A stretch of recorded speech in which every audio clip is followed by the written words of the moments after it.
महाराष्ट्रातील निवडणुका संपत येत असतानाच आता राष्ट्रवादीमध्ये काय सुरू आहे असा प्रश्न विचारला जातोय। त्याला गेल्या काही दिवसांमधील घडामोडींचा आधार दिला जातोय। अजित पवारांचं 5 दिवस आजारी असणं, भुजबळांनी जाहीर नाराजी व्यक्त करणं आणि सुनील तटकरेंनी शरद पवारांच्या भेटीच्या चर्चा रंगणं, यामुळे राज्यामध्ये पुन्हा राजकीय भूकंप होणार का याच्या चर्चा आहेत। बघूया या संदर्भातला एक रिपोर्ट। संपर्कात जरी आले ते आमच्या तरी आम्ही त्यांना घेणार नाही वापस। मला तुम्ही तुमचं सांभाळा, काय आमच्याकडेच यायला लोक मागताय। छगन भुजबळ साहेबांना नेहमीच जनतेचा कौल कुठल्या बाजूने जाणार याचा आधीच अंदाज येतो।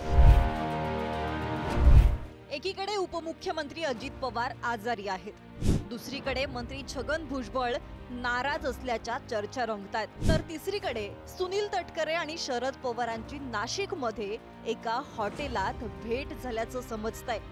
महायुतीच्या घटक पक्ष असलेल्या राष्ट्रवादी काँग्रेसमध्ये नेमकं काय सुरू आहे? भाजपासोबत गेलेल्या राष्ट्रवादीच्या नेत्यांच्या मनात चाललंय तरी काय असा प्रश्न या निमित्तानं उपस्थित होतोय। 16 मे रोजी शरद पवारांची मनमाड इथे दिंडोरीचे उमेदवार भास्कर वगैरे यांच्यासाठी सभा होती। मनमाडची सभा संपवून शरद पवार नाशिक मधील एका हॉटेलमध्ये मुक्कामी राहिले। राष्ट्रवादीचे प्रदेशाध्यक्ष सुनील तटकरे हे सुद्धा 16 मे रोजी नाशिकच्या दौऱ्यावर होते। शरद पवार ज्या हॉटेलमध्ये मुक्कामी होते त्याच हॉटेलमध्ये सुनील तटकरेंनी भेट दिल्याची माहिती आहे। शरद पवार मुक्कामी असलेल्या हॉटेलमध्ये तटकरे आले होते। या घटनेला अनिल देशमुखांनी मात्र दुजोरा दिला।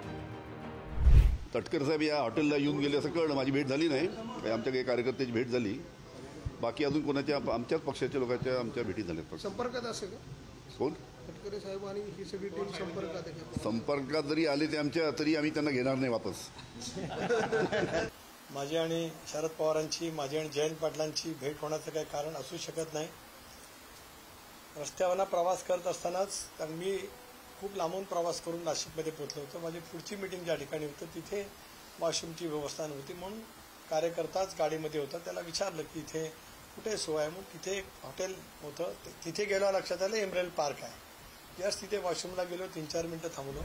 नाशिक आणि दिंडोरी लोकसभेसाठीचं मतदान अवघ्या 2 दिवसांवर येऊन ठेपलंय, पण या दोन्ही मतदारसंघात छगन भुजबळांसह राष्ट्रवादीचे कार्यकर्ते महायुतीच्या प्रचारात फारसे सक्रिय दिसत नाहीत। पंतप्रधान नरेंद्र मोदींच्या सभेला छगन भुजबळांनी हजेरी लावली होती, त्यामुळे भुजबळांची नाराजी दूर झालीये असं दिसत होतं। मात्र शरद पवारांच्या राष्ट्रवादीचे प्रदेशाध्यक्ष जयंत पाटील यांनी छगन भुजबळ नाराज असल्याचं वक्तव्य केलं, त्यामुळे भुजबळ नाराज असल्याच्या चर्चा राजकीय वर्तुळात पुन्हा एकदा रंगू लागल्या। परिणामी भाजपचे संकट मोचक गिरीश महाजन यांनी तातडीनं भुजबळ फार्म इथे छगन भुजबळ यांची भेट घेतली। बरोबर आहे, छगन भुजबळ साहेबांना नेहमीच जनतेचा कौल कुठल्या बाजूने जाणार याचा आधीच अंदाज येतो आणि त्यामुळे त्यांनी हे सुतोवाच केले असं मला वाटतं।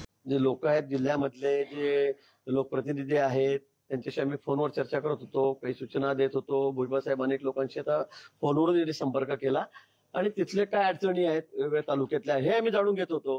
1.5 तास चर्चा म्हणजे काय, कावसाहेब रागवू नका, कावसाहेब रागवू नका असं झालेलं नव्हतं। तुम्ही कामाला लागा असा काही विषय नव्हता, विनंती करत होतो।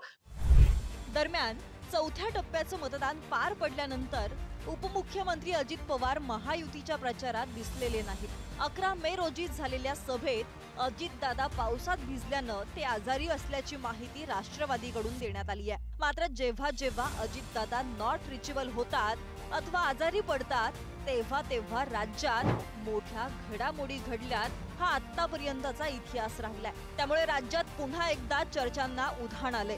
नोव्हेंबर 2021 मवियाच्या बैठकीनंतर अजित पवार नॉट रिचेबल असल्याची माहिती आली आणि त्यानंतर थेट पहाटेचा शपथविधी पार पडला। एप्रिल 2023 अजित पवारांनी दिल्लीत अमित शहा यांची भेट घेतल्याची बातमी आली, मात्र पित्ताच्या त्रासामुळे आराम करत असल्याचं अजितदादांनी त्यावर स्पष्टीकरण दिलं। जुलै 2023 नॉट रिचेबलच्या 3 महिन्यानंतर शरद पवारांची साथ सोडत अजितदादा सत्तेत सहभागी झाले। ऑगस्ट 2023 मंत्रिमंडळाच्या बैठकांना अजितदादा गैरहजर होते।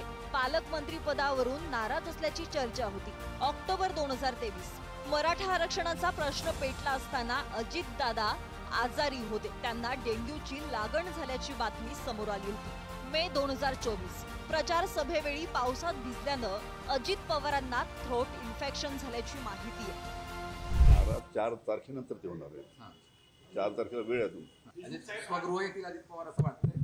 अजित पवार म्हणजे सुबह का बोला शाम को घर आए तो. पवार साहेबांनी सांगितलं जे आमच्या पक्षातून आम्हाला सोडून गेले त्यांना पक्षात घ्यायचं नाही, हे पक्षाचं धोरण आहे. मला तुम्ही तुमचं सांभाळा. काय आमच्याकडेच यायला लोक मागतायत, त्यामुळे ते कशी इकडे येणार तेवढंच फक्त बघा. इकडून काय कोणी जाण्याचा काय प्रश्न येत नाही. त्यांनाच यायचं आहे आणि त्यांच्यासाठी काही जे डिपार्टमेंट राखून ठेवलेले आहेत अजून.